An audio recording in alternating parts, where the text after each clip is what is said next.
Hello ಸ್ನೇಹಿತರೆ, welcome back to Shubha channel. ಇವತ್ತು ಪಂಚಮಿ ಇದೆ ಸ್ನೇಹಿತರೆ. ವಾರಾಹಿ ದೇವಿಗೆ ಪಂಚಮಿ, ಅಷ್ಟಮಿ ಹಾಗೆಯೇ ಅಮಾವಾಸ್ಯೆ, ಹುಣ್ಣಿಮೆ ದಿನಗಳು ಅಂದರೆ ತುಂಬಾ ಪ್ರೀತಿ. ಹಾಗಾಗಿ ಪಂಚಮಿ ದಿನ ರಾತ್ರಿ ನಾವು ಯಾವ ಕೆಲಸವನ್ನು ಮಾಡಬೇಕು, ಈ ಕೆಲಸವನ್ನು ಮಾಡೋದ್ರಿಂದ ವಾರಾಹಿ ದೇವಿ ನಿಮ್ಮ ಕಷ್ಟಗಳನ್ನೆಲ್ಲ ಬಗೆಹರಿಸ್ತಾಳೆ ಅಂತಲೇ ಹೇಳ್ಬೋದು. ವಾರಾಹಿ ದೇವಿಯನ್ನು ಸಪ್ತ ಮಾತೃಕೆಗಳ ಗುಂಪಿನಲ್ಲಿ ಪೂಜಿಸಲಾಗುತ್ತದೆ.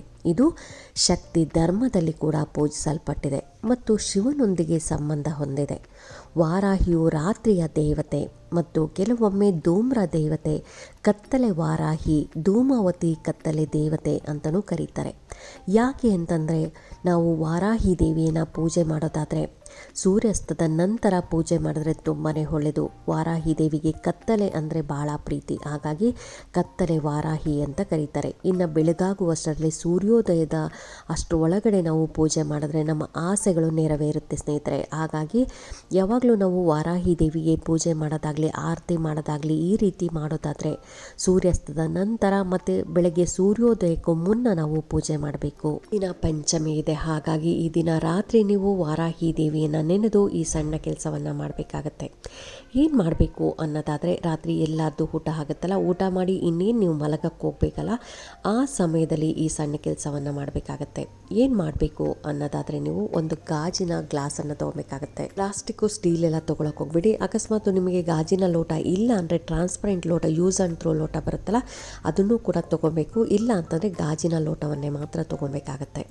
ಅದರಲ್ಲಿ ನೀವು ಅದ್ರ ತುಂಬ ಶುದ್ಧವಾದ ನೀರನ್ನು ಹಾಕಬೇಕಾಗತ್ತೆ. ನಂತರ ನೀವು ಈ ರೀತಿಯಾದ 2 ಲವಂಗ, ಚೆನ್ನಾಗಿ ಮಗ್ಗಿರುವಂಥ ಲವಂಗವನ್ನು ಹಾಕಬೇಕು. ಮಗ್ಗಿಲ್ಲದೆ ಇರೋ ಲವಂಗನ ಯೂಸ್ ಮಾಡೋಕ್ಕೆ ಹೋಗಬೇಡಿ. ಹಾಗಾಗಿ ಮಗ್ಗಿರುವಂಥ ಲವಂಗವನ್ನು ತೊಗೊಂಡು ನೀವು ಕೈಯಲ್ಲಿ ಇಟ್ಕೊಂಡು ಲವಂಗವನ್ನು ನೀವು ಬೇಡ್ಕೊಬೇಕಾಗತ್ತೆ. ನಿಮಗೇನು ಕಷ್ಟ ಇದೆಯೋ ಎಲ್ಲ ಕಷ್ಟವನ್ನು, ಲವಂಗವನ್ನು ಕೈಯಲ್ಲಿ ಹಿಡ್ಕೊಂಡು ಇಳ್ಕೊಬೇಕಾಗತ್ತೆ. ನನಗೆ ಈ ಥರ ನಾನು ಒಳ್ಳೆ ಎಜುಕೇಷನ್ ಮಾಡಬೇಕು, ಅಥವಾ ನಾನು ದುಡ್ದಂಥ ದುಡ್ಡು ಕೈಯಲ್ಲಿ ನಿಲ್ಲಬೇಕು, ಅಥವಾ ನನಗೆ ಆರೋಗ್ಯ ಸರಿ ಇಲ್ಲ, ಆರೋಗ್ಯ ಸರಿ ಆಗಬೇಕು, ಅಥವಾ ನಾನು ಯಾವುದೋ ಒಂದು ಜಮೀನು ಅಥವಾ ಆಸ್ತಿ ತೊಗೊತಾ ಇದ್ದೀನಿ, ಅದಕ್ಕೆ ನನಗೆ ಒಳ್ಳೇದಾಗಬೇಕು, ಅಥವಾ ನಾನು ಯಾವುದೋ ಒಂದು ಬಿಸ್ನೆಸ್ ಮಾಡ್ತಾಯಿದ್ದೀನಿ, ಬಿಸ್ನೆಸ್ಸಲ್ಲಿ ಹೆಚ್ಚಿನ ಅಮೌಂಟ್ ಬರಬೇಕು ಅನ್ನೋದಾಗಲಿ, ಅಥವಾ ನೀವು ಏನು ಕೆಲಸ ಮಾಡ್ತಾಯಿದ್ದೀರಾ, ನಿಮಗೇನು ಆಸೆ ಇದೆಯೋ ಆ ಆಸೆ ಎಲ್ಲ ಆ ಲವಂಗವನ್ನು ಇಟ್ಕೊಂಡು ವಾರಾಹಿ ದೇವಿಯನ್ನು ನೆನೆಸ್ಕೊಂಡು ಹೇಳಬೇಕಾಗತ್ತೆ ಸ್ನೇಹಿತರೆ. ಎಷ್ಟು ಸರಿ ಆದರೂ, ಎಷ್ಟು ಟೈಮ್ ಆದರೂ ಹೇಳ್ಬೋದು. ನಿಮಗೆ ಅದನ್ನು ನಿಮ್ಮ ಏನು ಆಸೆ ಇದೆಯಾ, ನಿಮ್ಮ ಕೋರಿಕೆ ಇದೆಯಾ, ಅದನ್ನು ರಿಪೀಟ್ ಮಾಡಿ ಹೇಳ್ತಾನೆ ಇರಿ.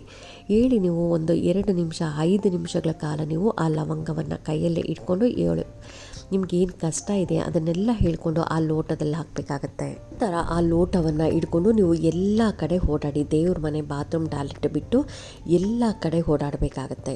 ಅಡುಗೆ ಮನೆ, ಎಷ್ಟು ರೂಮ್ ಇದೆ, ರೂಮು, ಹಾಲು, ಅಥವಾ ನಿಮಗೆ ಡೈನಿಂಗ್ ಹಾಲ್ ಇತ್ತು ಅಂದರೆ ಡೈನಿಂಗ್ ಹಾಲು, ಎಲ್ಲ ಕಡೆ ಓಡಾಡಿಕೊಂಡು ನೀವು ಬಂದು ರಾತ್ರಿ ನೀವು ಇನ್ನೇನು ಮಲಗ್ತಿರಲ್ಲ ಮಂಚದ ತಲೆ ಹತ್ರ ಆದರೂ ಆಗೋದು, ಕಾಲ ಹತ್ರ ಹಾಕ್ಬೋದು, ನೀವು ಅದನ್ನು ಇಟ್ಕೊಂಡು ಮಲಗಬೇಕಾಗತ್ತೆ. ಯಾವುದೇ ಕಾರಣಕ್ಕೂ ಮಂಚದಿಂದ ಸ್ವಲ್ಪ ದೂರ ಇಡಿ. ಯಾವುದೇ ಕಾರಣಕ್ಕೂ ಇದು ಚೆಲ್ಲಬಾರ್ದು ನೀರು. ಹಾಗಾಗಿ ನೀವು ಅದನ್ನು ನೋಡಿಕೊಂಡು ನೀವು ಇಡಬೇಕಾಗತ್ತೆ. ಮಂಚದ ಕೆಳಗಡೆ ಜಾಗ ಇತ್ತು ಅಂದರೆ ಅಲ್ಲೂ ಇಡ್ಬೋದು, ಇಲ್ಲ ತಲೆ ಹತ್ರ ಸ್ವಲ್ಪ ಜಾಗ ಇದೆ ಅಥವಾ ಕಾಲಿನ ಹತ್ರ ಸ್ವಲ್ಪ ಜಾಗ ಇದೆ ಅಂದರೆ ಅಲ್ಲೂ ಕೂಡ ಇಡ್ಬೋದು.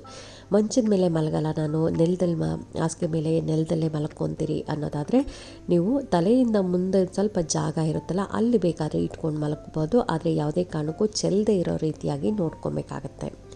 ನಂತರ ನೀವು ಇಟ್ಟಿದ್ದಾದ್ಮೇಲೂ ವಾರಾಹಿ ದೇವಿನ ರಾತ್ರಿ ಎಲ್ಲ ನೆನೆಸ್ಕೊಳ್ಳಿ. ರಾತ್ರಿ ಮಲಗೋದಕ್ಕೂ ಮುಂಚೆ ನೀವು ವಾರಾಹಿ ದೇವಿನ ನೆನೆಸ್ಕೊಂಡು ನೀವು ಏನು ಕಷ್ಟಗಳೆಲ್ಲ ಹೇಳ್ಕೊಂಡಿದ್ದೀರಲ್ಲ ಅದನ್ನೆಲ್ಲ ಮತ್ತೆ ನೀವು ರಿಪೀಟ್ ಮಾಡಿಕೊಂಡು ನೀವು ಹೇಳ್ಕೊಬೇಕಾಗತ್ತೆ. ನನಗೆ ಈ ಕಷ್ಟ ಹೇಳ್ಕೊಂಡಿದ್ದೀನಮ್ಮ, ನನ್ನ ಕಷ್ಟಗಳೆಲ್ಲ ಬಗೆಹರಿಸಮ್ಮ ಅಂತ ವಾರಾಹಿ ದೇವಿನ ಬೇಡ್ಕೊಂಡು ನೀವು ಮಲಗಬೇಕಾಗತ್ತೆ.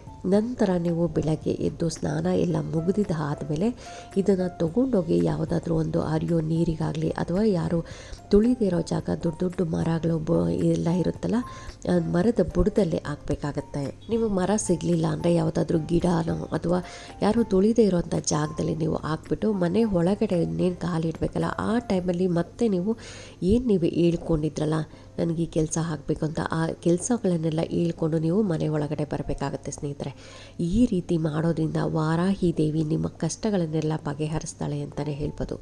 ಭಕ್ತಿ, ಶ್ರದ್ಧೆ, ನಂಬಿಕೆಯಿಂದ ಮಾಡಿ, ಖಂಡಿತ ವಾರಾಹಿ ದೇವಿ ನಿಮಗೆಲ್ಲರಿಗೂ ಒಳ್ಳೇದು ಮಾಡ್ತಾಳೆ. ವಾರಾಹಿ ದೇವಿಯನ್ನು ನಂಬಿದ್ರೆ ಖಂಡಿತ ವಾರಾಹಿ ದೇವಿ ಕೈ ಬಿಡಲ್ಲ. ಹಾಗಾಗಿ ನೀವು ಒಂದು ನಂಬಿಕೆಯಿಂದ ಹೌದು ನಾನು ಈ ಕೆಲಸ ಮಾಡ್ತಾ ಇದ್ದೀನಿ, ಇದರಿಂದ ವಾರಾಹಿ ದೇವಿ ನನಗೆ ಒಳ್ಳೇದು ಮಾಡ್ತಾಳೆ ಅಂತ ವಾರಾಹಿ ದೇವಿಯನ್ನು ನೀವು ನಂಬಿ ಕೆಲಸ ಮಾಡಿ. ಖಂಡಿತ ನಿಮಗೆ ಅದು ಒಳ್ಳೆಯದಾಗುತ್ತೆ, ಒಳ್ಳೆ ರಿಸಲ್ಟ್ ಅನ್ನೋದು ಕೊಡ್ತಾ ಬರುತ್ತೆ.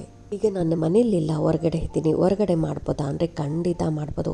ನೀವು ಅಮ್ಮನ ಮನೇಲಿದ್ದೀರಾ ಅಥವಾ ಇನ್ನೆಲ್ಲೋ ಹೊರಗಡೆ ಹೋಗಿದ್ದೀನಿ, ಹೋಟೆಲ್ ರೂಮಲ್ಲಿದ್ದೀನಿ ಅಂದರೆ ನೀವು ಲವಂಗವನ್ನು 2 ತೊಗೊಂಡು ಅಲ್ಲೂ ಕೂಡ ಗಾಜಿನ ಲೋಟ ಇರುತ್ತೆ, ಅಲ್ಲೂ ಕೂಡ ನೀವು ಮಾಡ್ಬೋದು ಸ್ನೇಹಿತರೆ. ನೀವು ಯಾವ ಜಾಗದಲ್ಲಿದ್ದೀರೋ ಆ ಜಾಗದಲ್ಲೇ ಮಾಡ್ಬೋದು. ಪೀರಿಯಡ್ಸ್ ಆಗಿದ್ದರೂ ಕೂಡ ಮಾಡ್ಬೋದು. ಕೆಲಸವನ್ನು ನಾವು ದೇವ್ರ ಮನೇಲಿ ಮಾಡಲ್ವಲ್ಲ ಸ್ನೇಹಿತರೆ, ಹಾಗಾಗಿ ನೀವು ಪೀರಿಯಡ್ಸ್ ಆಗಿದ್ರೂ ಮಾಡ್ಬೋದು ಅಥವಾ ಮಾಂಸಾಹಾರ ಸೇವನೆ ಮಾಡಿ ಕೂಡ ನೀವು ಈ ಕೆಲಸವನ್ನು ಮಾಡ್ಬೋದು. ಯಾವುದೇ ಥರದ ಅಡ್ಡಿ ಆತಂಕ ಇಲ್ಲ. ಹಾಗಾಗಿ ನೀವು ವಾರಾಹಿ ದೇವಿಯನ್ನು ನೆನೆಸ್ಕೊಳ್ಳಿ. ನೀವು 2 ಲವಂಗವನ್ನು ಕೈಯಲ್ಲಿಟ್ಕೊಂಡು ನಿಮ್ಮ ಕಷ್ಟಗಳು ಏನಿದೆ, ನಿಮ್ಮ ಆಸೆಗಳೇನಿದೆ ಎಲ್ಲವನ್ನು ಹೇಳ್ಕೊಳ್ಳಿ. ನೀವು ಒಂದು 5 ನಿಮಿಷಗಳ ಕಾಲ ರಿಪೀಟ್ ಮಾಡಿ ಹೇಳ್ಕೊತಾ ಇರಿ. ನಿಮ್ಮ ಕಷ್ಟಗಳನ್ನೆಲ್ಲ ವಾರಾಹಿ ದೇವಿ ಹತ್ರ ಹೇಳಿದ್ರೆ ಖಂಡಿತ ವಾರಾಹಿ ದೇವಿ ನಿಮ್ಮ ಕಷ್ಟಗಳನ್ನೆಲ್ಲ ಬಗೆಹರಿಸ್ತಾಳೆ. ತುಂಬ ಜನ ಹೇಳ್ತಾ ಇರ್ತಾರೆ, ಅಮ್ಮ ನನಗೆ ಹಣದ ಸಮಸ್ಯೆ ಇದೆ, ಆರೋಗ್ಯ ಸಮಸ್ಯೆ ಇದೆ, ಅಥವಾ ಮನೆಯಲ್ಲಿ ತುಂಬಾ ಗಲಾಟೆಗಳಾಗುತ್ತೆ, ಜಗಳಗಳಾಗುತ್ತೆ, ದುಡಿದಂಥ ದುಡ್ಡು ಕೈಯಲ್ಲಿ ನಿಲ್ತಾ ಇಲ್ಲ ಅಂತ ತುಂಬ ಜನ ಹೇಳ್ತಾ ಇರ್ತೀರ. ಹಾಗಾಗಿ ಪಂಚಮಿ ದಿನ ಮಿಸ್ ಮಾಡಬೇಡಿ. ಅದರಲ್ಲೂ ರಾತ್ರಿ ಈ ಸಮಯದಲ್ಲಿ ಮಾಡ್ಕೊಳ್ಳೋದ್ರಿಂದ ಖಂಡಿತ ವಾರಾಹಿ ದೇವಿ ನಿಮ್ಮ ಕಷ್ಟಗಳನ್ನೆಲ್ಲ ಬಗೆಹರಿಸ್ತಾಳೆ. ಯಾವುದೇ ಒಂದು ಕೆಲಸ ಮಾಡಿದ್ರು ನಾವು ಭಕ್ತಿ, ಶ್ರದ್ಧೆ, ನಂಬಿಕೆಯಿಂದ ಮಾಡಬೇಕು. ವಾರಾಹಿ ದೇವಿ ನಾನು ಈ ಕೆಲಸ ಮಾಡ್ತಾಯಿದ್ದೀನಿ, ವಾರಾಹಿ ದೇವಿ ನನ್ನ ಕಷ್ಟಗಳನ್ನೆಲ್ಲ ಬಗೆಹರಿಸ್ತಾಳೆ ಅಂತ ಒಂದು ನಂಬಿಕೆ ಇಟ್ಕೊಂಡು ನೀವು ಮಾಡಿ. ಆಗ ಖಂಡಿತ ನಿಮಗೆ ವಾರಾಹಿ ದೇವಿ ಒಳ್ಳೇದು ಮಾಡೇ ಮಾಡ್ತಾಳೆ. ನೀವು ಇಲ್ಲ ಅಂದರೆ ಡೌಟ್ ಪಟ್ಟು ಇದೇನು ಸಣ್ಣ ಕೆಲಸ ಅಲ್ವಾ, ಇದನ್ನು ಮಾಡಿದ್ರೆ ಆಗುತ್ತೋ ಇಲ್ವೋ ಅಂದ್ಕೊಂಡು ಮಾಡೋಕ್ಕೆ ಹೋಗಬೇಡಿ. ಆ ಥರ ಡೌಟ್ ಇದ್ದರೆ ಖಂಡಿತ ನೀವು ಈ ಕೆಲಸ ಮಾಡಬೇಡಿ, ಅವ್ರಿಗೆ ಒಳ್ಳೇದು ಆಗೋದೇ ಇಲ್ಲ ಸ್ನೇಹಿತರೆ. ಹಾಗಾಗಿ ನೀವು ಒಂದು ನಂಬಿಕೆಯಿಂದ ಮಾಡಿ. ಖಂಡಿತ ವಾರಾಹಿ ದೇವಿ ನಿಮಗೆಲ್ಲರಿಗೂ ಒಳ್ಳೇದು ಮಾಡ್ತಾಳೆ ಅಂತ ಹೇಳ್ತಾ, ಎಲ್ಲರಿಗೂ ವಾರಾಹಿ ದೇವಿ ಅವರ ಆಸೆಗಳನ್ನು ಪೂರೈಸಲಿ, ಅವರ ಕಷ್ಟಗಳನ್ನೆಲ್ಲ ಬಗೆಹರಿಸಲಿ ಅಂತ ನಾನು ಕೂಡ ವಾರಾಹಿ ದೇವಿ ಹತ್ರ ಬೇಡ್ಕೊತೀನಿ ಸ್ನೇಹಿತರೆ. ಹಾಗಾಗಿ ವಾರಾಹಿ ದೇವಿ ಎಲ್ಲರಿಗೂ ಒಳ್ಳೇದು ಮಾಡಲಿ ಅಂತ ಹೇಳ್ತಾ, ಇನ್ನೂ ನನ್ನ ಚಾನಲ್ಗೆ ಯಾರೆಲ್ಲ ಸಬ್ಸ್ಕ್ರೈಬ್ ಮಾಡದೆ ಹೊಸಬ್ರ ಹಾಗೇ ನೋಡ್ತಾ ಇದ್ದರೆ ಎಲ್ಲರೂ ಸಬ್ಸ್ಕ್ರೈಬ್ ಮಾಡ್ಕೊಳ್ಳಿ. ಪಕ್ಕದಲ್ಲಿರೋಂಥ ಬೆಲ್ ಐಕಾನ್ ಪ್ರೆಸ್ ಮಾಡೋದ್ರಿಂದ ನಾನು ಹಾಕೋ ವಿಡಿಯೋಗಳೆಲ್ಲ ಬೇಗ ಬಂದು ತಲುಪುತ್ತೆ. ಎಲ್ಲರ ಆಸೆಯನ್ನು ವಾರಾಹಿ ದೇವಿ ಪೂರೈಸಲಿ ಅಂತ ಹೇಳ್ತಾ ಥ್ಯಾಂಕ್ ಯು.